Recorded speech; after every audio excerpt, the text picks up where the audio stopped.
It's the dream of every cricketer, the ultimate glory. Few manage to keep their date with destiny.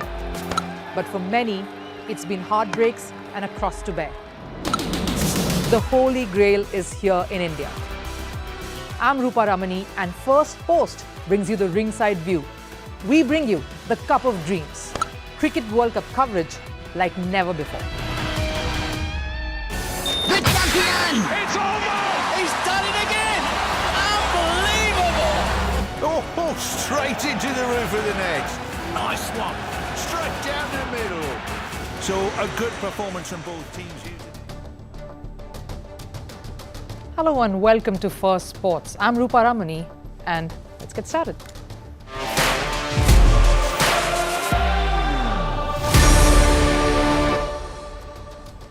Now, it's an action-packed show heading your way today. The biggest controversy hit World Cup just last evening. The man responsible for this cricket's problem child, Shakib Hasan. He smirked and smiled his way to timing out Sri Lanka's Angelo Mathews, leaving a trail of fire raging on with the Sri Lankan team seething. Former cricketers picking sides. We will get you the whole picture and the two perspectives right here. Also, what is Saudi's next sporting aim? You have to wait and watch to know more about that. And is this the end of the road for the Hamilton-Mercedes love story? All that and more heading your way. But first, a look at all that's making headlines from around the world of sports in Sports 360.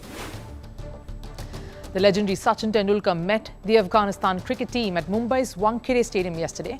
Tendulkar was seen sharing his insights and knowledge with the Afghan players. Some of them also gifted him a memento. Afghanistan, of course, in a must-win match against Australia to find a chance to qualify for the Cricket World Cup semi-final. Punjab clinched its maiden Saeed Mushtaq Ali Trophy title yesterday. It's a T20 tournament here in India. They beat Baroda to win in the final by 20 runs. The top scorer was a centurion in the Punjab squad. BCCI and Punjab's cricket associations each will give a reward of 80 lakhs to the team. The Saeed Mushtaq Ali Trophy, as I've told you, is a domestic T20 cricket championship in the country.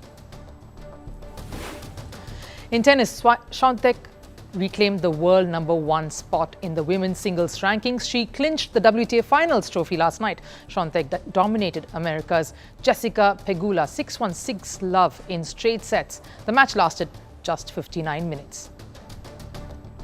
In football, Manchester City manager Pep Guardiola has given an update on Erling Haaland. Guardiola says Haaland is yet to fully recover from the ankle injury but is feeling better. Haaland had suffered the injury when the Sky Blues beat Bournemouth 6-1 on Saturday.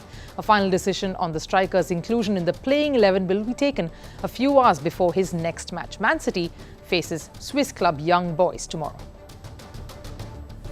And the World Cup kissing scandal saga continues. Jenny Hermoso said she received threats after the Luis Rubiales kissing incident. The Spaniard said that people made her feel responsible for the consequences which followed the non-consensual kiss. Hermoso did not elaborate more on the threats, however.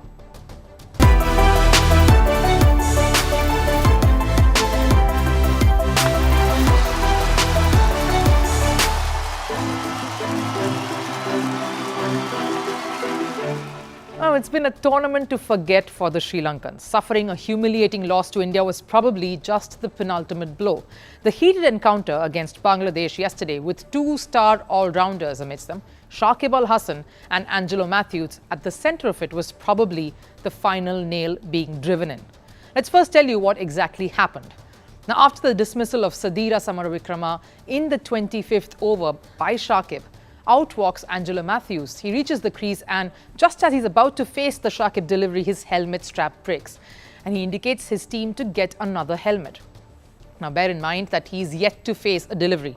Until the time a new batter does so, the clock is ticking. According to the law, any batter who comes in only has a stipulated time of 3 minutes to get into bat and face the first ball. In World Cups, that 3-minute time frame is further reduced to 2 minutes. Now, while this is commotion is underway, Mathews signalling to his dugout to send in another helmet, someone walks up to Shakib to urge him to appeal his dismissal for taking more than the stipulated time given to face his first delivery. And Shakib, the troublemaker that we all know him to be, promptly walks up to the umpires, Erasmus and Illingworth, and appeals to dismiss Mathews, saying he has taken much more time than allotted. Mathews is shocked and pleads his case with the umpires, saying it was equipment malfunction and that he really had already walked in well on time. Umpires are a tad confused at this point, and in all fairness, because nothing like this has ever happened before, they ask Shakib if he would consider withdrawing his appeal. Mathews too walks up to Shakib and tries to reason with him. Shakib doesn't budge, just a quick nod to say he's not withdrawing the appeal. And for the first time ever in international cricket, a batter is timed out. Sri Lanka lose a key wicket, that of their senior-most hand. We saw an angry Mathews, of course, fling his helmet and bat right after he crossed the ropes. He is definitely livid. And even though the Lankans rebuilt post this jolt to set up a challenging total, they knew it was a target that was definitely some runs short. Bangladesh gave a solid answer in response, and leading that was the captain himself, Shakib Hasan. In fact, when Mathews dismissed him for his well-made 82, he too indicated his watch to say Shakib's time was up. But Bangladesh did manage to get across the line. The Lankans, meanwhile, were still seething with what happened in the first innings, so they refused to shake hands with any of the Bangladeshi players. The bitterness continued on to the intense post-match press conferences. Mathews was enraged and called Shakib's move disgraceful. If they want to play cricket like that, stoop to that level, obviously there's something wrong drastically. It's lack of common sense and bringing the game into disrepute. Absolutely disgraceful. In my 15-year-old career, I have never seen a team going down that level. I don't think any other team would do that because it was black and white. It was equipment malfunction, the helmet coming off. It was a big safety issue as well. Shakib had the option of recalling, but he decided to go the other way. For Shakib's credit, he remained cool and cold because he knew he had to back up his own decision to bring Mathews down on a technicality. One of the fielders came to me and said, if you appeal, the law says he's out because he hasn't taken guard within the time frame. He came and asked me whether I would withdraw my appeal. I said, I understand your situation, it's unfortunate, but I don't want to. We had to win this match. When you are fighting a war for your team or country, I believe everything is fair. All is fair in war, he says. This match, where Bangladesh were placed at the 9th position and a 7th placed Sri Lankan side were battling, was war. Maybe he was talking about his foresight to getting Bangladesh to qualify for the Champions Trophy in 2025, where only top 8 teams, including Pakistan, would feature. Now let's look at this incident itself first to get some perspective. We have seen teams and players push the envelope, but staying well within the rule book to force certain decisions or calls that has never occurred before. The famous Munkering incident with R. Ashwin, of course, comes to mind. Now, there was a lot of questions raised when that happened. Was Ashwin well within the law to do that? Yes. Was it unusual? Yes. But is it wrong? Well, not really. Why do we say not really? Because yes, though it is about the sense of competition, it's also about probably working within the margins we have and given that yardstick to error. Post that episode, of course, and some others, ICC went ahead to amend the rule book, saying the bowler had to definitely give a warning once before proceeding to run the non-striker out. Because while the bowler is well within his rights to bunkered or run the non-striker out for gaining undue advantage by stepping well outside the crease, a warning sets things right in the heat of the moment, when winning is paramount. Now let's look at this incident. Was Mathews taking any advantage by requesting a change in helmet or taking a little extra time? No. Could Shakib have reconsidered his appeal? Well, yes, but he knew there was no backing down once he had. Because let's also see it from his point of view before we look at Mathews. He's the captain of his side. They have had a history of run-ins with the Sri Lankans in the past. It's a rivalry that you don't want to be on the losing side of. Shakib, in his head, is setting an example for his team of his attitude to winning and winning at all costs, especially when the rule book is by your side. Was Shakib right in appealing? Well, yes, but we all know how that makes him look. Definitely a lonely figure, much like how some of the world was divided over Ashwin. But Shakib is different. What may alienate him further is his past. They say a past should have no bearing on the decisions you make in the present, but as humans, can we separate the two really? Probably not. His temper tantrums, the fights with umpires, kicking stumps in anger, for which he was suspended, of course. Here is a player, a captain, who was banned for 2 years after he failed to disclose that he was approached to engage in corrupt conduct.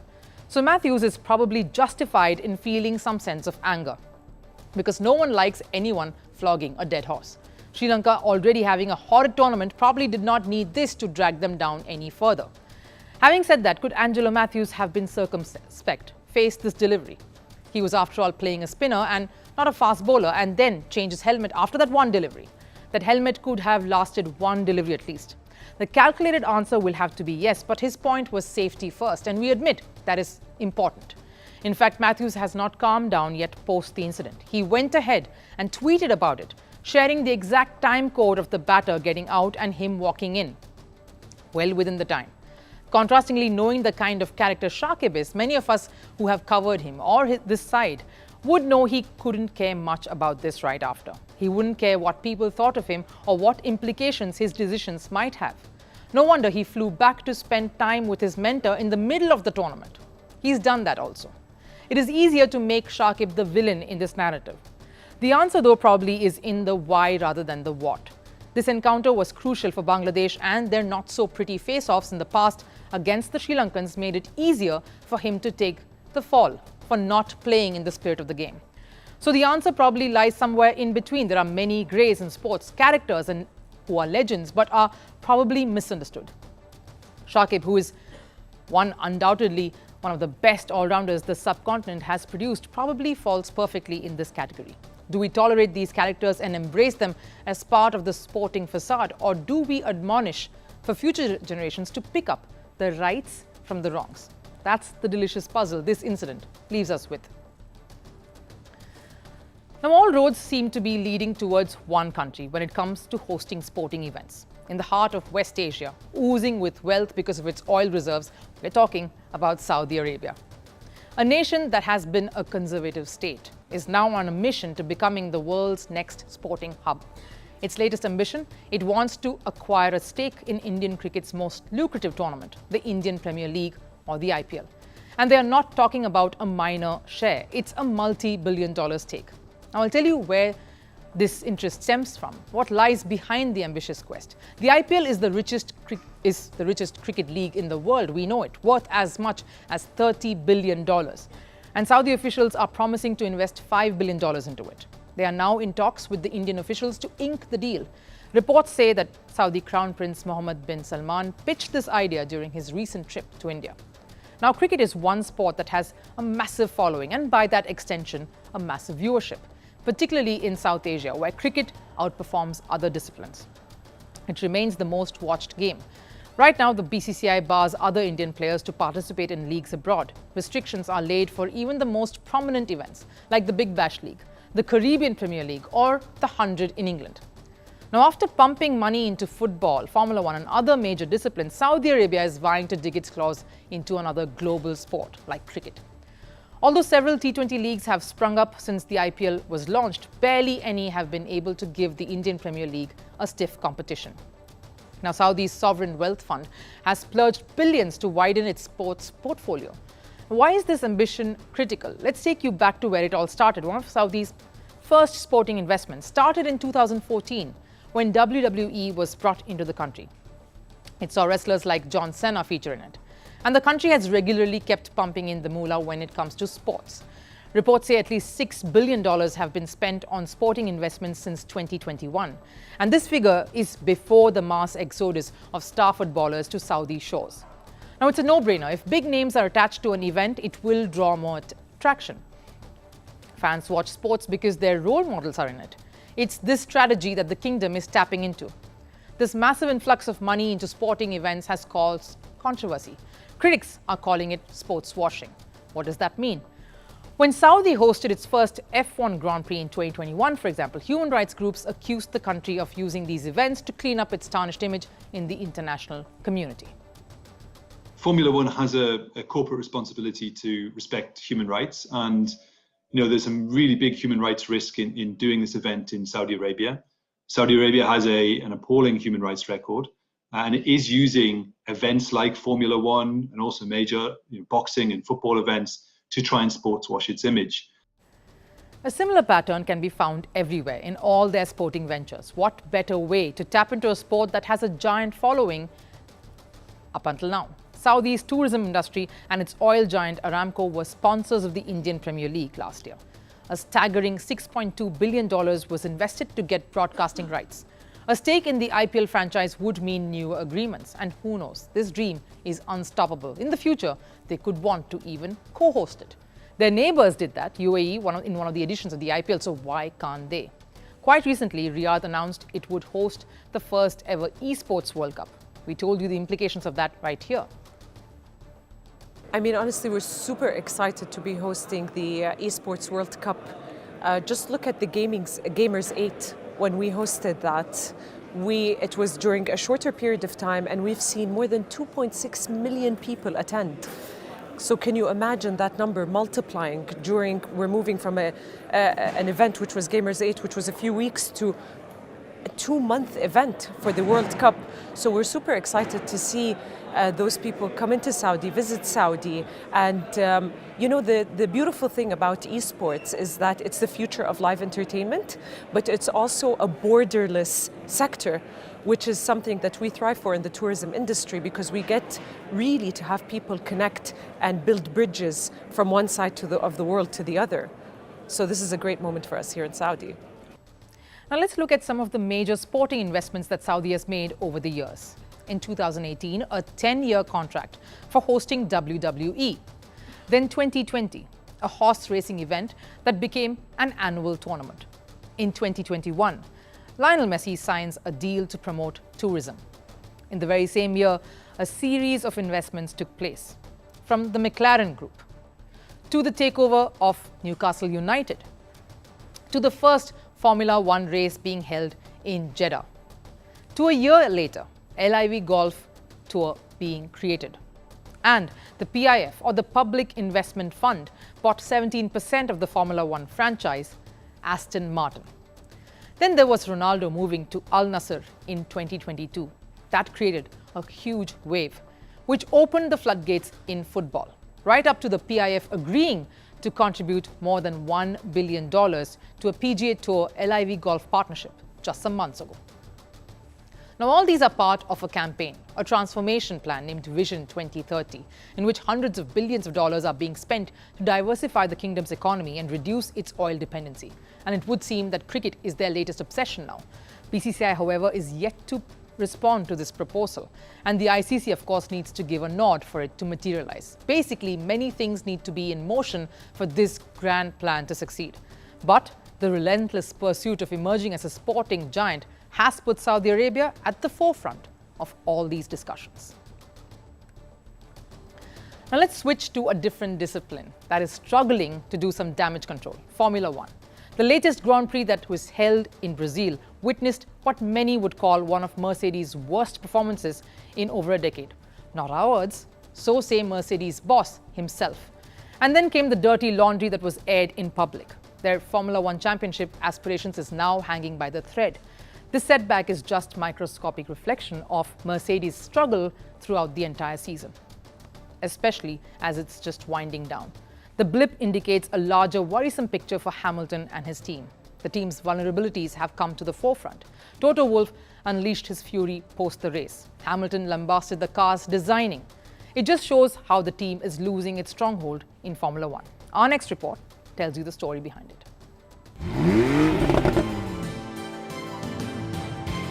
Mercedes, once a dominant force in Formula One, now finds itself gripped with worry and uncertainty. The days when Hamilton and Mercedes would dominate racetracks now seems like a distant memory. The Sao Paulo Grand Prix held at the Interlagos this weekend turned out to be their worst ever nightmare. Let's break down what happened at Brazil this Sunday. Mercedes drivers Lewis Hamilton and George Russell had a meltdown, and it was painful to watch. Hamilton, who started 5th, finished 8th, almost a minute after Max Verstappen crossed the finish line. And his teammate George Russell retired from 11th position due to a possible engine failure. This race in Brazil exposed the underlying concerns within the team, resulting in a blame game in the wake of the event. Their team boss Toto Wolff said it was their worst performance in 13 years. Wolff said their car was akin to a three-wheeler. Hamilton's frustration lies with their car named W14. He says there's an issue with the car's floor design and that it's unpredictable. Every catastrophe has casualties, and for this one, it's the Chief Technical Officer Mike Elliott, one of the members responsible behind the car's construction. He announced that he will be leaving the team. When Hamilton and Russell were headed to the Brazilian GP, they were brimming with confidence and optimism. Mercedes had won the Grand Prix in the same venue last year, and Hamilton claimed the second spot in the previous two races in the US and Mexico this season. I love this track. I know the track is, it's just such a cool track, man. And it's just there's something so special about Brazil, man. There's the energy here, which naturally, it's the people, it's the culture, it's the food, it's the music, it's the language, which I need to learn. You know, it just makes the whole place so special. But after a harrowing performance, the fault has been placed on the car's design. This for sure doesn't look like a team who were once the undisputed juggernaut of Formula One. Hamilton previously spoke of issues with the car's cockpit. With just 2 more races left in the circle, Hamilton is so fraught with the car, it seems he just can't wait to get rid of it. The dream Mercedes-Hamilton partnership is now at a crossroads. And the big reason for that is proving to be major design flaws in the W14 that was supposed to be an improved version. This Grand Prix has raised questions. Is this signalling the downfall of a premier F1 team? Red Bull, meanwhile, has dominated the entire season, and Hamilton admits that will remain the case for years to come. For a team that has won 8 Constructors' Championships, this season paints a grim picture. A team once untouchable is now being humbled. Hamilton hasn't won a Grand Prix since 2021, and neither has the team won the Constructors' title since then. As Toto Wolff announced, an entire overhaul is required. Perhaps that would turn the tables around. We're coming to the end of the show, so it's time for Last Serve. Our parting shot is what we call. The sport is boat racing, and the setting is Singapore's iconic Marina Bay Sands. And the British Dragons won the race courtesy some royal assistance. Take a look. Heads up, what's places?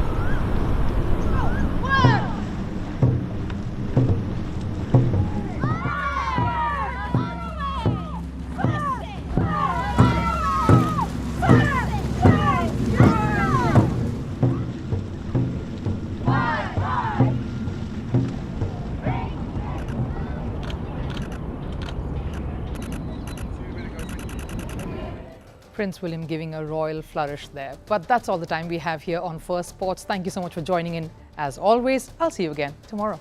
Bye-bye.